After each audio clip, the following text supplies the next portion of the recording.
Welcome back to the Full Time Ultras, and we are now in the end game. It's final time of the Euros. We have our two teams, Spain doing wonders in the first semi-final against France.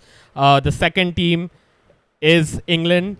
They overcame the Netherlands yesterday. Another late winner for them, thanks to Ollie Watkins. Two games that we thought were on the cusp of being a little bit boring ties, but they weren't actually. So, in all, really two really good ties to watch. But yeah, we have our two finalists, and we are here to preview what's gonna happen in that game. But before we get into the video, the usual drill: like, share, and subscribe to our channel. And also, we've been getting a lot of views recently, and it's just a kind request for you, if you guys are new over here, to just hit the like button, just for to support our channel, so that our videos spread a little bit more. It does not take a lot of your time, just the like button. And also, if you're over there, if you like what we are doing, if you kind of relate to our content, please also hit the subscribe button and join our community, as to from when we are starting from scratch. But I'm joined with Aditya, as usual, on the podcast, and we have Raghav, but he's doing a little bit of a John Cena today. You will hear his voice, but you won't be able to see him. Don't mistake him for God. He is mortal, but Yes, guys, don't miss me. I'm here. okay. Yeah, he doesn't want to show Nobody his, misses you. yeah, nobody misses you and your ugly face. But anyway, we'll get into it straight away. Raghav will provide his insights in the middle of the videos. No puns, please. No puns at all. But yeah, before let's get straight into it.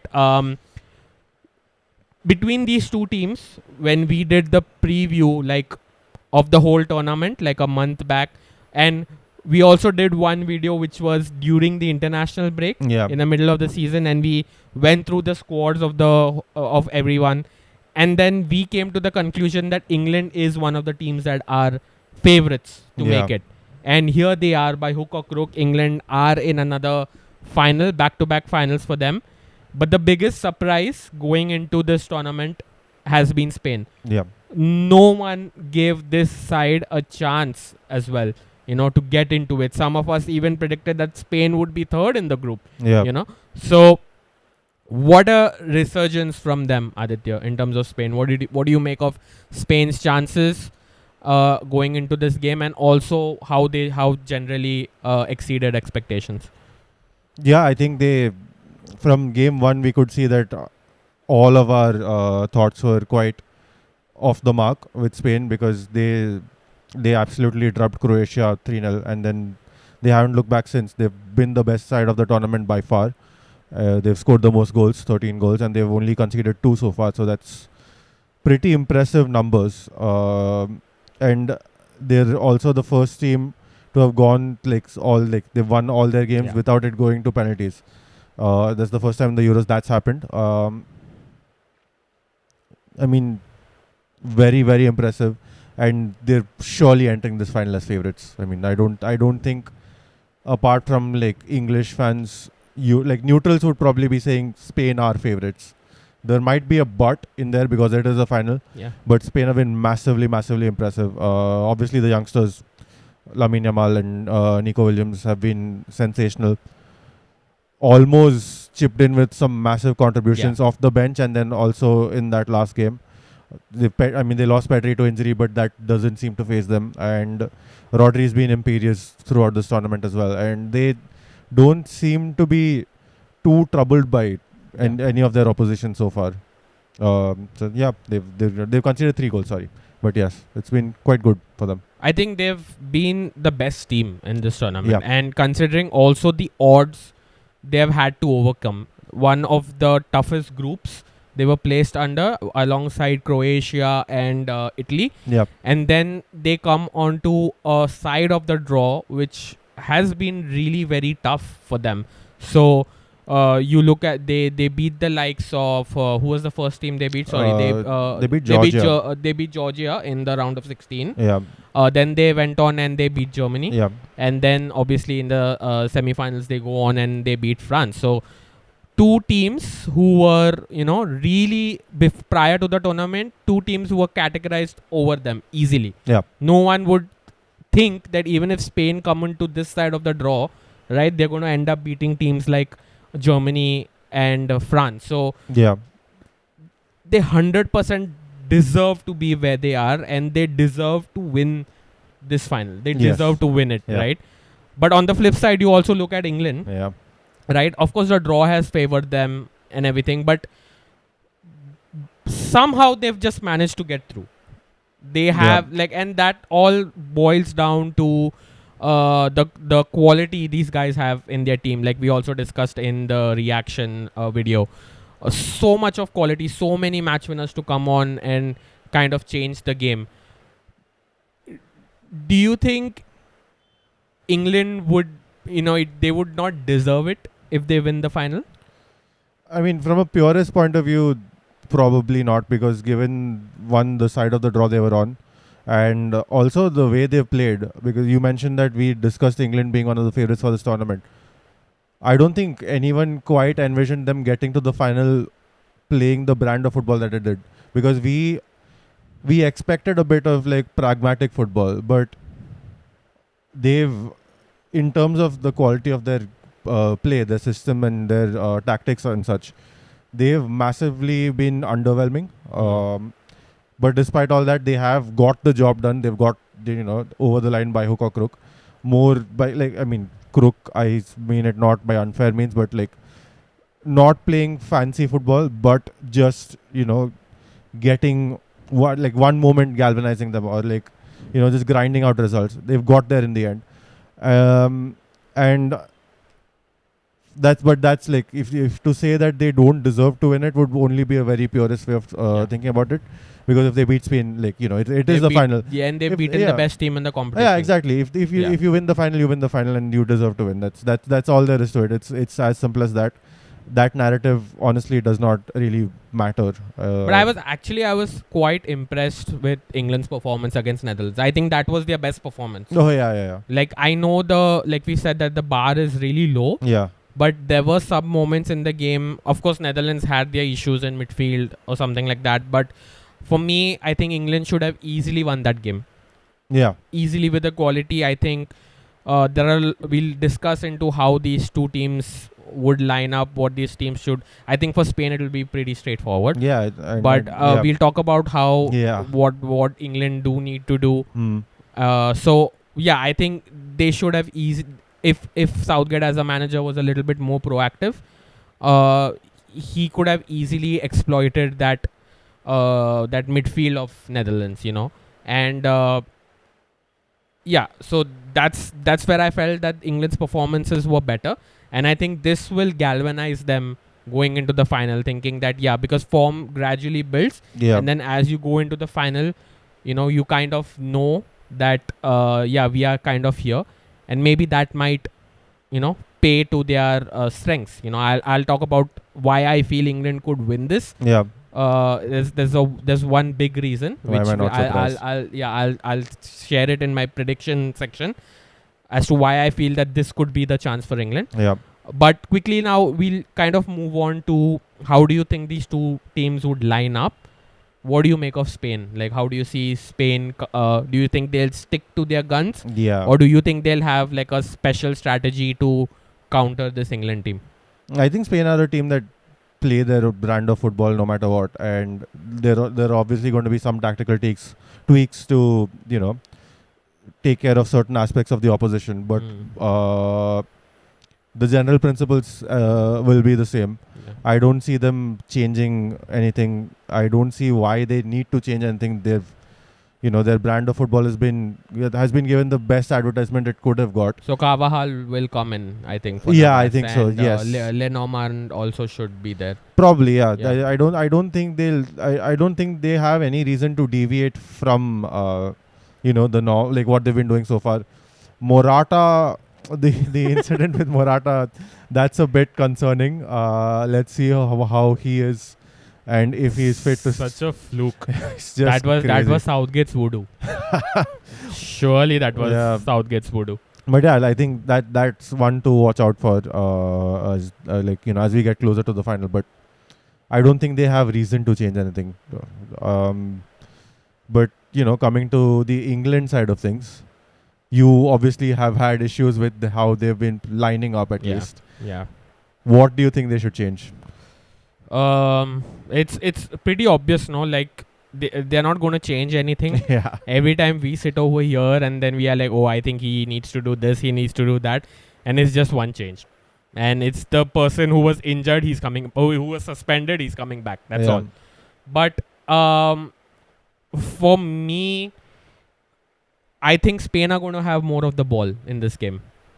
So I don't think Southgate is brave enough, but I feel he needs to start Watkins in this game. Not only, I'm not saying this because recency bias and Watkins comes on and does more in 6 minutes that what Kane has done in 500 minutes he's bloody played in the tournament. I'm saying this for the pure fact that you need a striker to run in behind the defenders, Yeah. especially with Spain, because Spain are going to go right at England from the first minute, and you need that counter presence. And Watkins is electric. Watkins is touch, the ability for him to turn a defender and get his shot. It's really, really good. That's the perfect mold of striker you need to play against a team that's going to attack you. This is not a Slovakia. This is not Croatia, where the side is going to concede the ball to you, and that's where you need Kane to come in behind and pull the defender out or something like that. That's not going to happen in this game. It is Yeah. a very big call Yeah. to drop your captain in this game. Hence, I do not see him doing it over Yeah. here. I do not see him doing it. I would even say that either one of Bellingham or Foden needs to play. Hmm. He needs to take a call. Yeah. Because he plays both of them for that one moment, Yeah. right? He can go on saying that, oh, Bellingham scored that bicycle kick to practically keep us in the tournament, whatever. But that's hanging on to a thread mentality. That's like, it's just a prayer, right? Something might just switch on, and that's total Moments FC. So you need to be brave in this thing, and you need to either choose one of them. I think Foden was really good centrally. Hmm. This was his best game against Yeah. Netherlands, finding those pockets of space, driving at teams. That's something which suits him the most. And I think Spain will give you very less space Yeah. in midfield. And I think Foden is better in terms of taking the pass under pressure. Hmm. I think Bellingham is not that good Yeah. in that way. So I would play Foden centrally, and I would either get... I don't think he's ever going to play Gordon, but That's not. I would play Gordon or I would play Palmer. Yeah. Someone over there with width. And the third change was, obviously, it has to be Luke Shaw, Yeah. who has to start over Trippier. Hmm. Because some of the overlapping runs, some of the crosses that Shaw can put with that left foot is amazing, right? And that will also counter Lamine to kind of venture and track Shaw back. Yeah. Because if you have Trippier, and Trippier is coming into midfield a little bit, Yeah. then Lamine doesn't need to have a lot of defensive work to do, and you need to keep Nico Williams and Lamine Yamal closer to the center line Yeah. rather than having them Yeah. continuous barrage of counter attacks. Yeah. So I feel that's what Southgate needs to do. Do I think he's going to do that? Absolutely not. Yeah. I can. That's what I was discussing this with you yesterday, just before we wrapped up. The only one change I can see is Shaw coming in. Otherwise, I cannot see any change. He's going to play according to what the situation is. Yeah. And that's what Southgate continues to be. So that's what I feel he's going to do. And it's something that it's very, very risky. But it's been paying off for him. So you never know what's going to happen. But yeah, we'll have to see how this goes. But I'm worried if this lineup starts a little bit. You have anything to add? Yeah, I actually, when you said that Shaw might be the only change, I even disagreed with that. Yeah. I said that Southgate's not brave enough to change even that. He's gonna be like, okay, this is a proven proven lineup that has gotten me to the final, and I'm not going to change that. He's going to give some morale thing that I can't replace Calvin Phillips or something like that. He's going to say some random lines and justify his selection of Trippier over Shaw. And yeah, I think it's also anti-Manchester United agenda that Shaw shouldn't get pre-season. So that's why I think Southgate has gone with Trippier and not Shaw. Yeah. As a Man United fan, I'm like, why did you take him on tour, man? Why did you take him for this if he's not able to start even a single game, right? The guy is just off for an injury. He should have bloody had a holiday and he should have fucking been on pre-season, right? So yeah, and Shaw on his day is one of the best left backs in the world. So in a final, and also you have to remember that he was the person who opened the scoring in the last final. So Agreed, you have to take that into consideration, and that's why I will be really very surprised if Luke Shaw doesn't start this game. I think I would even go for a back four in this game. That is actually going to be my next question, because you talk about the midfield. You have like a 3 versus 2 in there if you're playing a 3-4-3 or a 5-2-3 basically. You can also have like a 4 versus 3 in there if you bring those two, like Foden and Bellingham, to drop deeper. You can have a box midfield there for England. But do you go with that, or do you revert to back 4 and be like, okay, let's go man to man here, let's go 3 versus 3 here, and let's block that out first? I don't think you can drop Kobe Manu.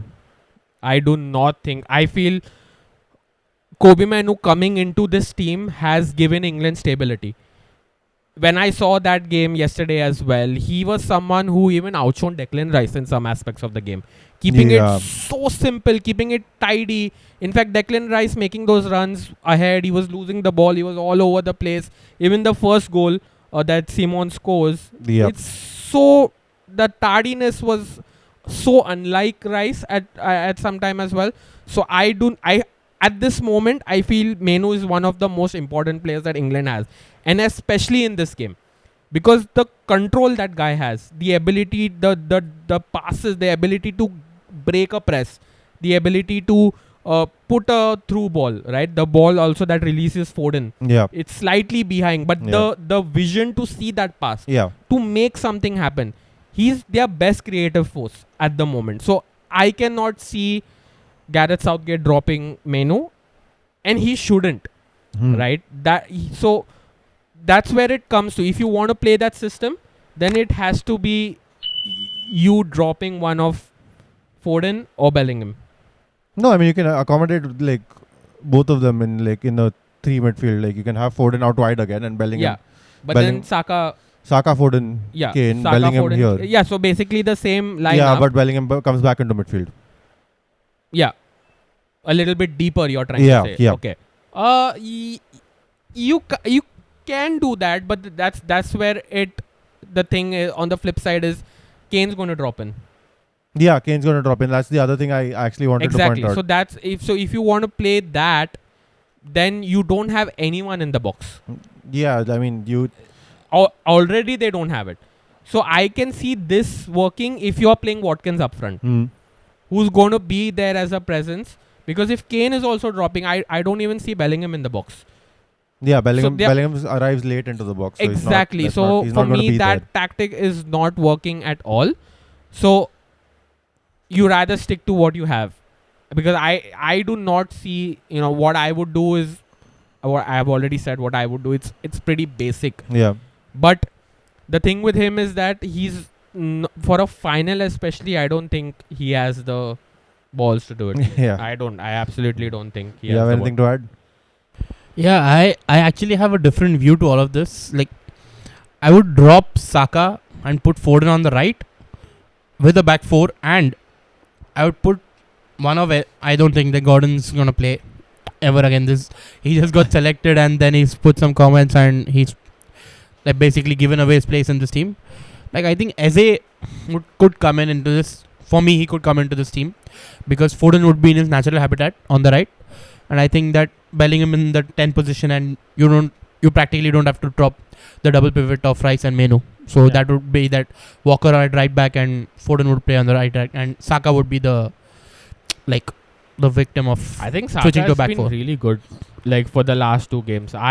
In fact, for me, Saka has been better than Foden overall in this tournament. In terms of, because the thing is with England is what I have also seen, they haven't been unleashing Saka that much.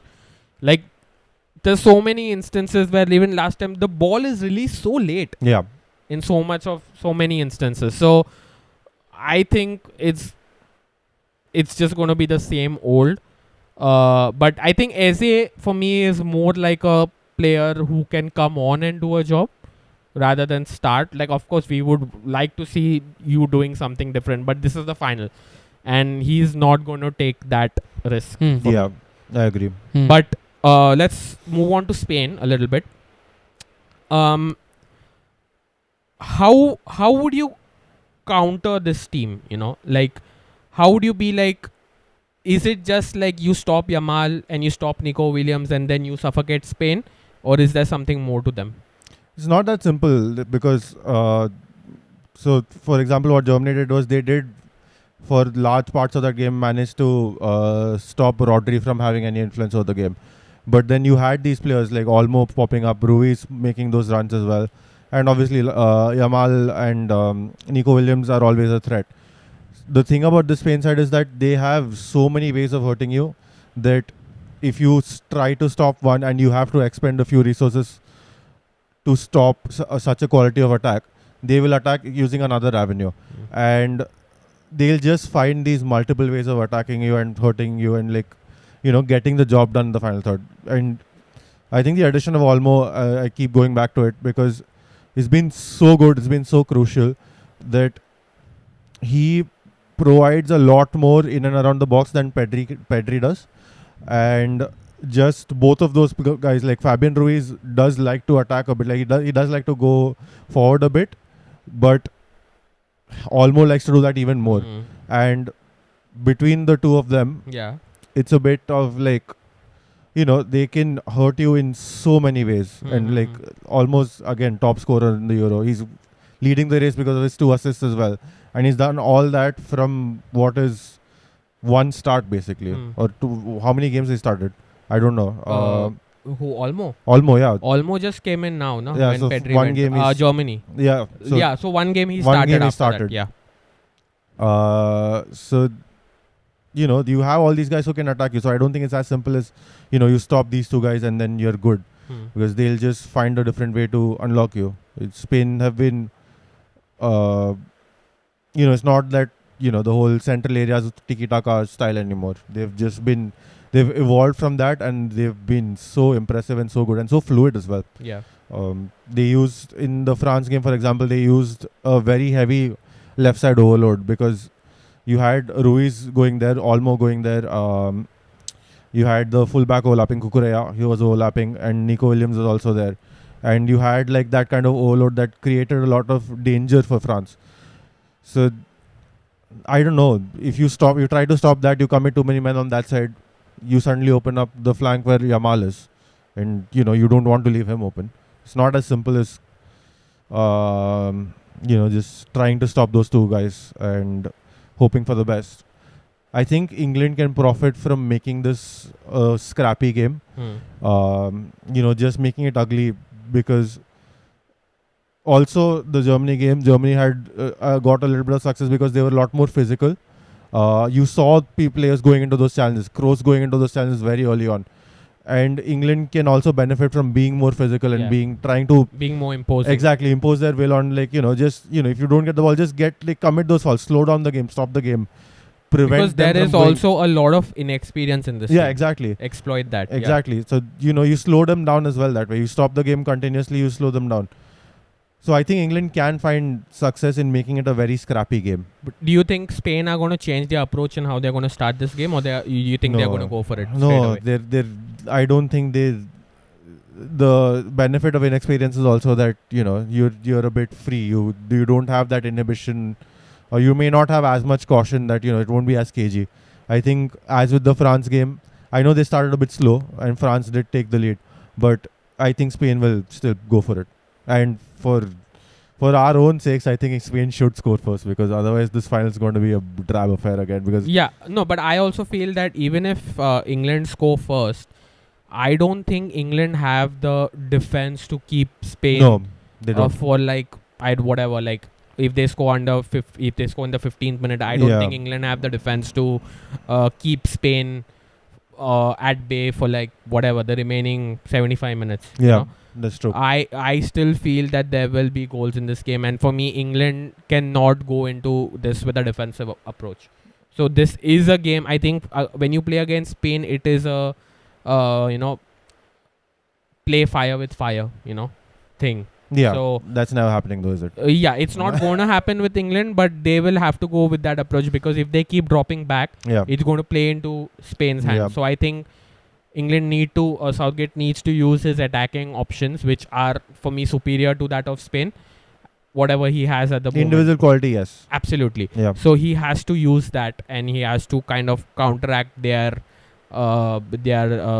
fierce starts that they have, Yeah. and I think Germany also did that. But with that, we'll finish off with getting your prediction for this final. It's a tough one, because again, by logically predicting a big Spain win would not be out of the question, but then I don't know, England have got the job done so far. So this is the one I've thought about so much. Like, I've been thinking about it for a while, and I cannot rule out the possibility of an England win. Like, I feel like it's either going to be a very narrow England win, like a 2-1, or a big Spain win. I'll just take a punt and I'll go 4-1 Spain, but I really can't. 4-1 is going to be like a repeat of the The Euro 2012 final. Yeah. Because that's one possibility, but I really can't rule out England just grabbing, like smash and grab, as they have been doing so far. So yeah, I'll go with 4-1 Spain, but it's a punt. Any prediction's a punt. For me, I think what will play into England's advantage in this final is that in this final, England are going in as underdogs. I think last time in the last final, they were tipped to win that too easily. Yeah, true. And I think the pressure got to them in that game. Obviously, they were also playing at their home stadium. So I think this time they do know that, the emphasis is more on Spain to get the job done over England. Spain are favorites to win this game. So I think that could also help England kind of have a little bit less pressure on their shoulders. Yes. And just go out there and kind of express yourselves without that much, weighing on your shoulders. I think that is one advantage England have. And the second one is, I feel that the experience, the quality. Because Spain in the last 2 or 3 major tournaments have not been at their best. I know the squad has gone through a massive transition.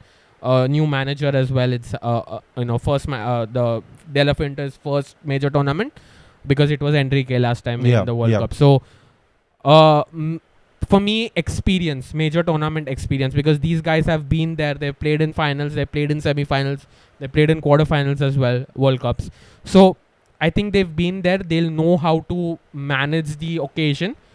So I don't know. I'm an England fan, so I will go with an England win. Yeah. With a very scrappy England win, like something like scoring towards the end. Yeah. But I can see England will need to keep Spain at bay. I know it's going to be very difficult, but they will need a very solid defensive performance. And if they can do that, then I feel that they have enough of quality even to come on from the bench and do a job, which I feel Spain do not have.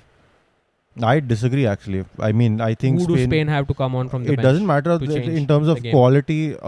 It's more about how they like whom they bring on and how they fit into that system.